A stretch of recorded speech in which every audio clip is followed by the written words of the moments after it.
Salutations.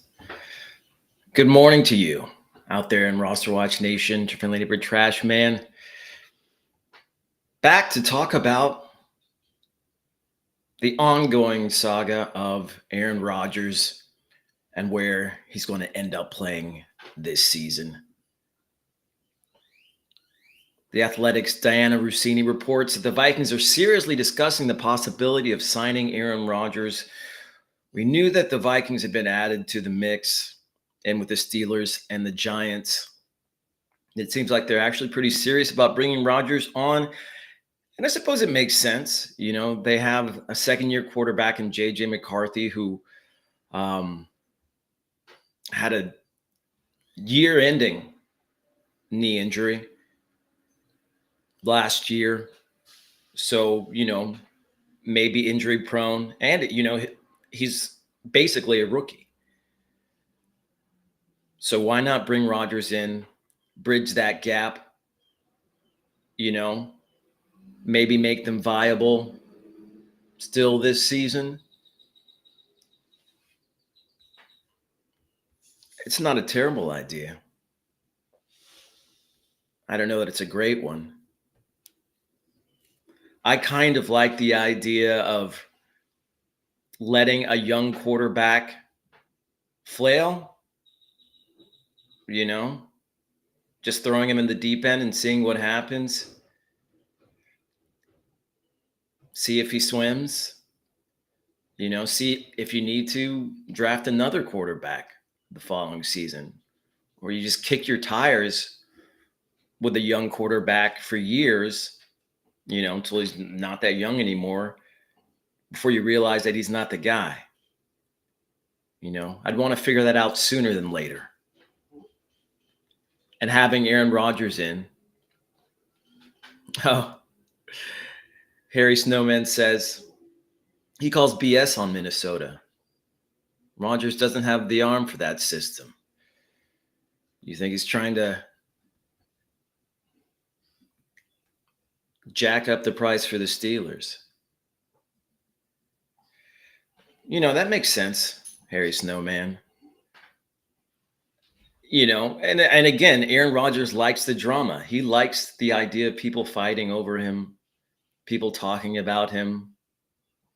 He's not the hot commodity he used to be in the NFL. Not that quite the talking point that he used to be, but this is making him, this is bringing him into the spotlight again. Best Ball on call. Thanks for joining us this morning. Thanks all for joining us this morning, including the Harry Snowman as usual.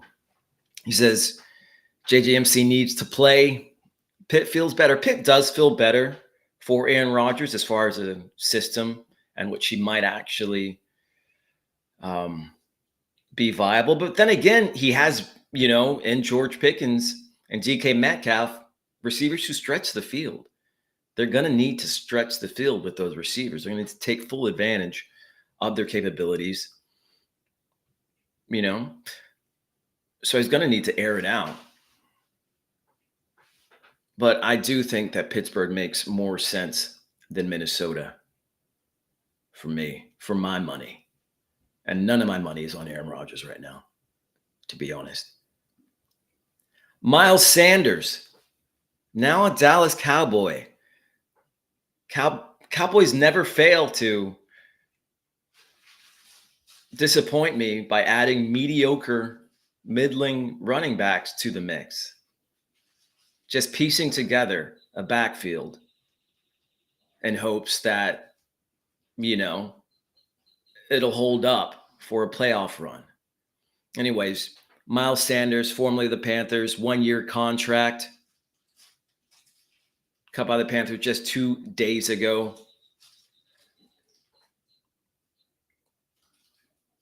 I think it makes him the best back on the Cowboys right now. I mean, Javonte Williams is there. I think there'll be a competition between the two. But I think Sanders might be the best of that group, of that tandem at least at this point in their careers. Maybe less injury prone than Javonte Williams, less of a bruiser than Javonte Williams, more of a finesse runner. There was a time when we thought Miles Sanders was the real deal. We thought he was the real deal in Philadelphia. Then you put a real phenomenal running back in there, and you see what he can do there. I'm talking about Saquon Barkley, of course. Cody's here for my thoughts on the Cowboys signing Javonte Williams and Miles Sanders and making a push for Cooper Kupp. I was going to say, with the Cowboys, yeah, I mean, it's just like I guess they want to create a future, a past all-pro team, just gather players who used to be all-pros or maybe were for a season, and put them together and hope that Dak and CD can carry the load. Best ball and call says, are Tepper and Jerry in bed with each other somehow? Mingo, Sanders, Dowdle, etc. It's kind of a pipeline. It's kind of been a pipeline, wouldn't you say? They're probably friends. I don't know how many friends Jerry has. I figured most of the ones that he has, he's bought. Kind of like, what was that? It was that Richard Pryor movie, The Toy, where this guy bought Richard Pryor as a toy for his son to play with. I think most of Jerry's friends are probably like that, except not as funny as Richard Pryor, of course. Dollar Bill asks, where is Byron? Byron is probably on a boat somewhere in Florida, in the warm coastal waters surrounding, on the on the outskirts of Tampa Bay. That's probably where Byron is. Yeah, Byron's not as involved in some of the more visible football operations at this point. RosterWatch, maybe at some point. I talked to him about getting him on the show at some point, helping me out. I'm a one-man band right now in these morning segments. Yeah, send him a tweet or something. Ask him to get on here if you miss him, and I know you do.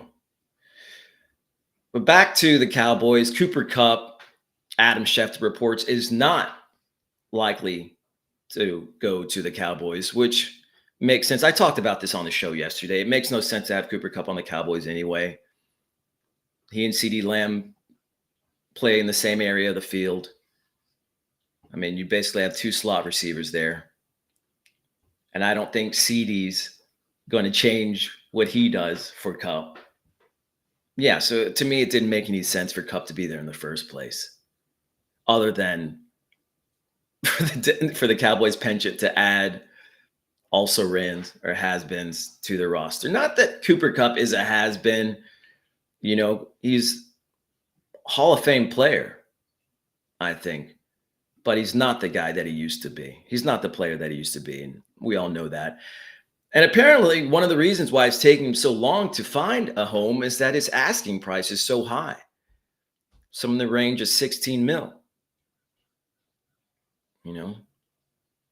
Something more in the range of 10, 11 seems more realistic for Kupp. But, I mean, Kupp will probably get his money from someone. I just don't know who it's going to be. And it doesn't look like it's going to be the Cowboys, which is for the best for all parties involved. Speaking of players probably past their prime, keep pushing the limits. Aaron Rodgers. Well, we already talked about Aaron Rodgers. I'm sorry. I'm probably past my prime too. In my head. The body's still holding up though. That's all that really matters, right?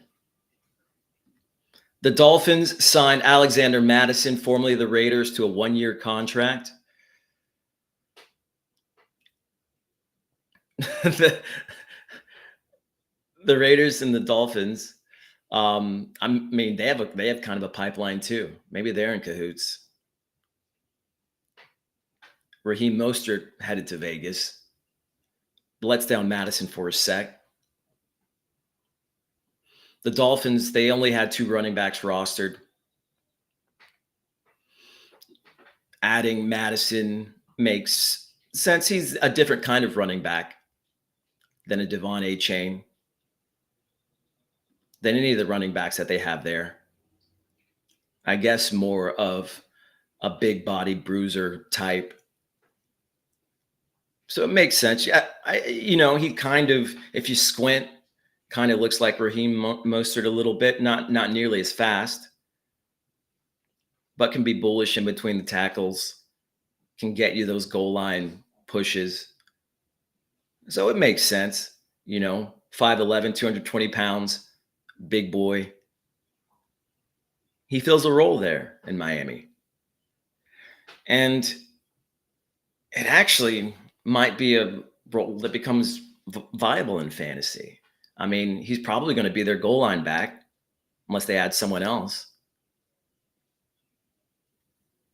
So I could see him scoring 7, 8 touchdowns. We've seen Raheem Mostert do it there in Miami.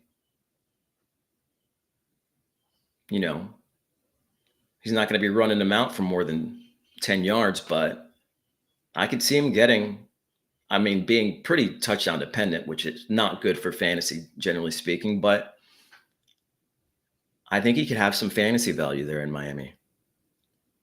Alexander Madison could. So I don't hate it. Also touching on Raheem Mostert, who we just mentioned, and going back, to the Raiders, exchanging other running backs that they're having here. 1 year, $2.1 million contract. It's not a great contract. I've seen some better contracts in free agency thus far for running backs, for running backs that aren't premier running backs. But Mostert will turn 33 next month. I'll have a birthday next month too. Maybe we have the same birthday.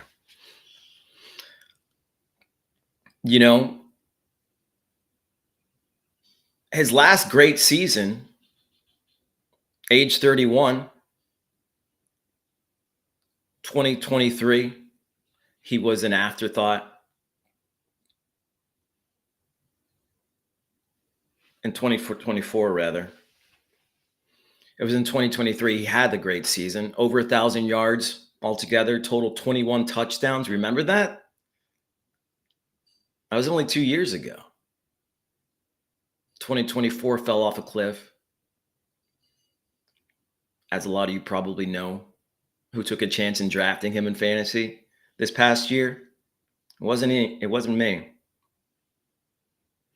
But he was injured, chest injury early in the season. But by that point, Devon Achane was the new hotness in Miami. I don't know that it really does much in fantasy for me, considering that he's going to a team that, for all intents and purposes, needs to be rebuilding. I don't know what they're doing.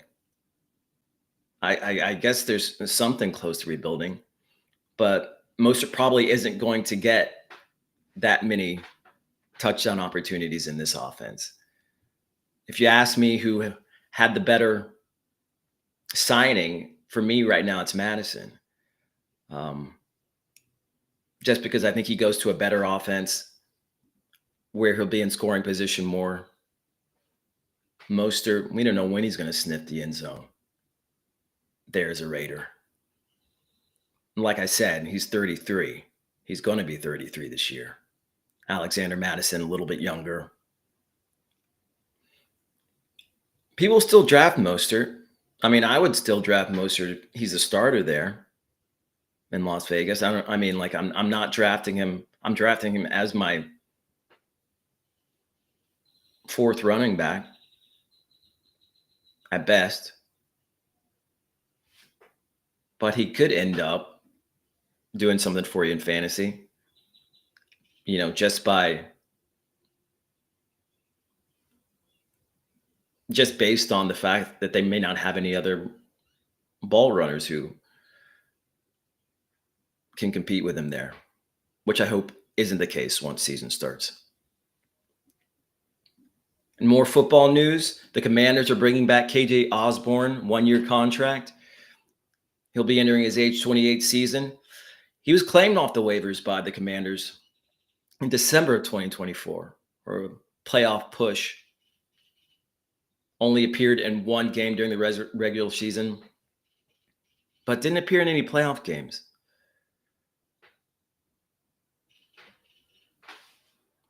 I mean, it's kind of curious to me. Why he played in one regular season game, but then no playoff games, but then they re-sign him. So I guess he didn't not play for them not liking him as a player. I mean, maybe that deserves more investigation. I don't know how much I'll give it. KJ Osborne isn't that hot a commodity for me in fantasy or to anyone that I know of.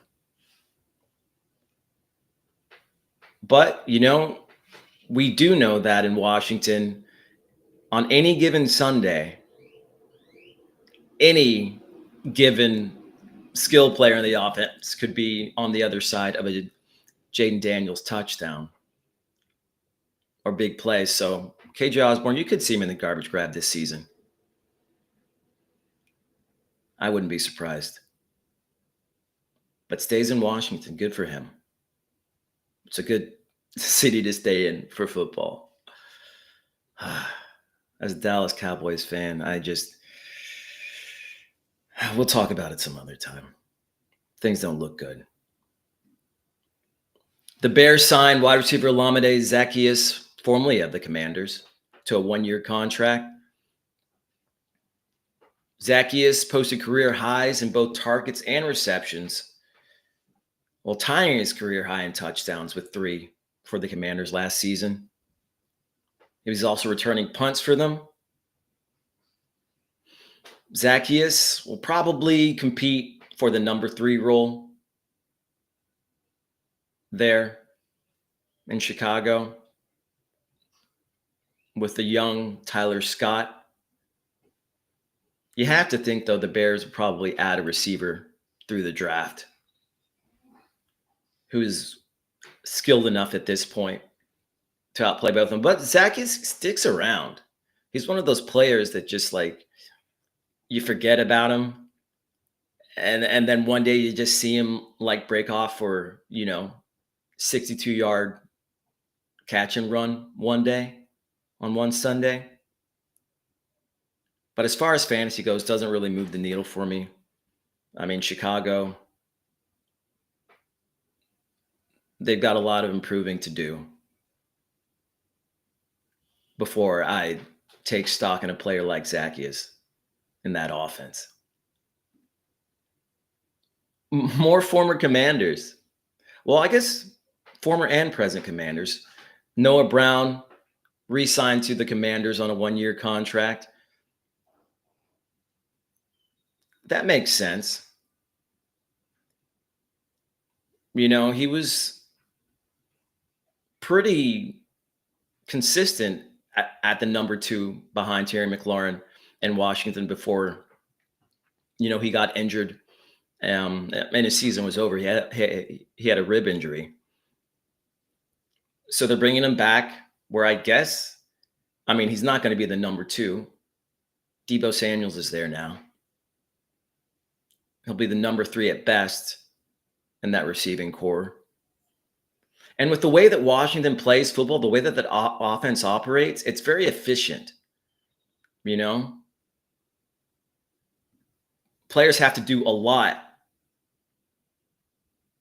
with what they get because they're probably not going to get that many targets. because they're just so efficient in that offense. Daniels is so efficient with the ball.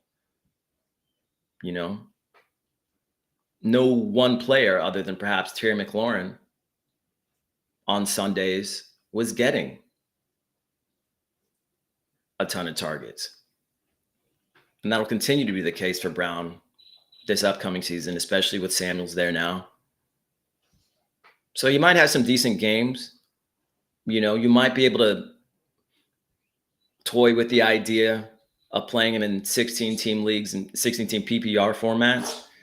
But outside of that, I don't see much upside for Brown at all in his current situation.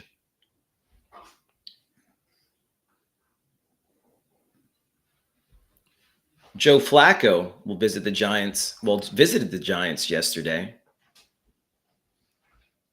There wasn't a signing, so looks like Wilson is probably still ahead of him in that running. But we could see Flacco there too, which I guess wouldn't be a bad thing. Flacco, I mean, we saw it with the Colts. Flacco can still ball. He can still air it out. I guess he's kind of like a Sam Darnold in the sense, I guess at some point, those wheels are going to fall off. But I don't hate Flacco to the Giants. I like Flacco to the Giants more than any of these other veteran quarterbacks to the Giants. I mean, honestly, I'd rather have Flacco as my quarterback than Russell Wilson or probably Aaron Rodgers. Does anybody disagree?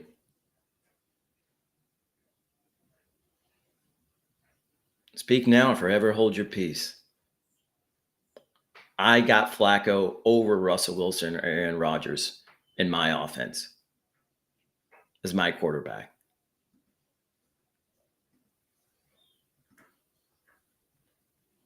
The Bills have signed wide receiver kick returner Laviska Shenault Jr., formerly of the Chargers. Laviska Shenault is one of these players who you had high hopes for coming into the league, but teams just really didn't know what to do with him. He was kind of like a Cordero Patterson, but he never really caught on anywhere like Cordero Patterson has. One of these players who was somewhere in between a wide receiver and a running back. Could play a little bit like both.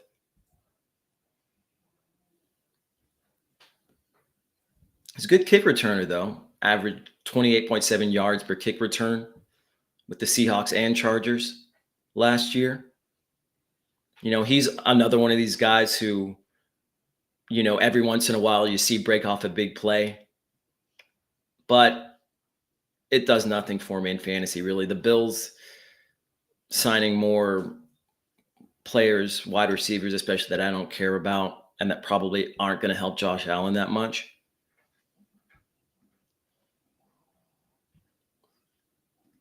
Someone else who's probably going to be able to help out their team that much. Chiefs signed Gardner Minshew, formerly the Raiders, to a 1-year contract. It's great for Minshew. He gets to back up Patrick Mahomes and have Andy Reid as a coach, and maybe fill in a pinch on a team that'll probably be a Super Bowl contender again this year, should Patrick Mahomes ever go down.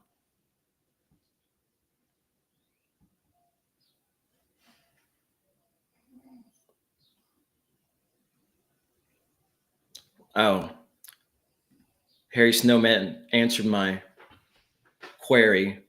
You said Flacco is equivalent to Aaron Rodgers. I mean, okay, from like a GM standpoint, I disagree. Just because you're not gonna have to pay up for Flacco like you would for Aaron Rodgers. You can get Flacco on the cheap, and you're gonna get basically the same quarterback, maybe even better, probably better. So that's why Flacco still gets the edge for me. Says, "Hey, Rich, better than Flacco though." I want to agree. Like, all I want is for A. Rich to succeed in the NFL. It's all I want. I mean, it's not all I want, but it's one of the things I really want. And he just can't seem to keep from tripping over his own feet constantly, you know? And it goes back again to that. I went to those joint practices with the Colts and the Cardinals last season, and I thought he looked great, you know? He's connecting with all his receivers, completing those downfield throws, and even some of those intermediate that he has problem with all the time. But he just couldn't put it together for any length of time during the season. And I don't think it's any help for him for them to bring in someone like a Daniel Jones, just like it wasn't any help for them to bring in someone like Flacco. It wasn't any help to their team. Because the thing is, like I was saying about JJ McCarthy, you want to see if this guy can be the guy. You want to give him a whole season. Because then if it doesn't pan out, you say, well, we give him a whole season, you know? And so we can move on. But they're not doing that with AR. They're having him in, and then, oh, well, maybe he's not playing the way we want to. Let's bring in some other veteran quarterback to helm the team, break his confidence, and we still won't know if he's the guy. We'll spend another season not knowing if he's the guy. You know? It just doesn't make that much sense for me. What's up, Steam T? We talked about Mostert to the Raiders and how they probably won't be in scoring position that much, at least based on what the team looks like right now. So it's not a great position for Mostert. He'll get touches though. But you have to imagine they're going to add a back or two in the draft.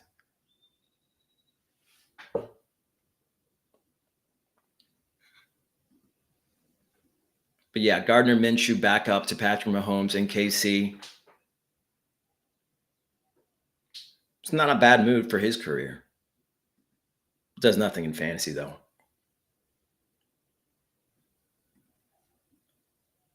Couple more signings to touch on. Ben Skoranek re-signed with the Steelers. Only caught 5 passes for 69 yards last season. That was a role player. I mean, he'll probably stick on the team, but I don't see him doing anything in fantasy. I don't think you did either.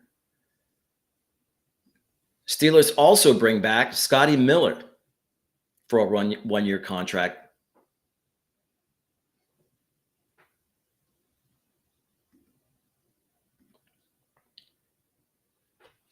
You know, there was a time when he was with the Buccaneers where we thought he could actually be a viable third receiver for them. Posted a 33-501-3 line with the Bucs in 2020, his best season, but he never really did more than that. Another role player in Pittsburgh. Doesn't move the needle in the slightest for me in fantasy. In fact, none of these other signings do. Taylor Heineke to the Chargers, back up. Steven Carlson, re-signed by the Bears. I mean, he's had one snap since 2020. So really don't know what's going on there. A camp body, maybe. I don't know. Another tight end that was signed, Jets signed tight end Stone Smart, formerly the Chargers, to a one-year contract. I do love Stone Smart's name. That'd be a great, acting name. So maybe, he's got a future in acting after the NFL. I mean, to be honest, though, Smart could find some snaps there on the Jets. Tyler Conklin, free agent. Smart was a former quarterback, so he's probably a smart guy. If they did nothing else at the position, for the Jets right now. He'd be competing with Jeremy Ruckert for the starting role in New York. So the odds aren't bad where he sits now. So think about Stone Smart in deeper formats. If nothing else changes for the Jets, as crazy as that sounds, Stone Smart could be the starter for the New York Jets as the safety valve for Justin Fields. How about that? And I'll leave you with that, Roster Watch Nation. I'll leave you with that to boggle your mind. Something we probably never thought we'd heard or we'd hear. In the year 2025, Justin Fields to Stone Smart for the New York Jets. Peace, Roster Watch Nation. This is Anthony Richardson, and you're listening to Roster Watch. This is AJ Brown, and you're listening to Roster Watch. This is John.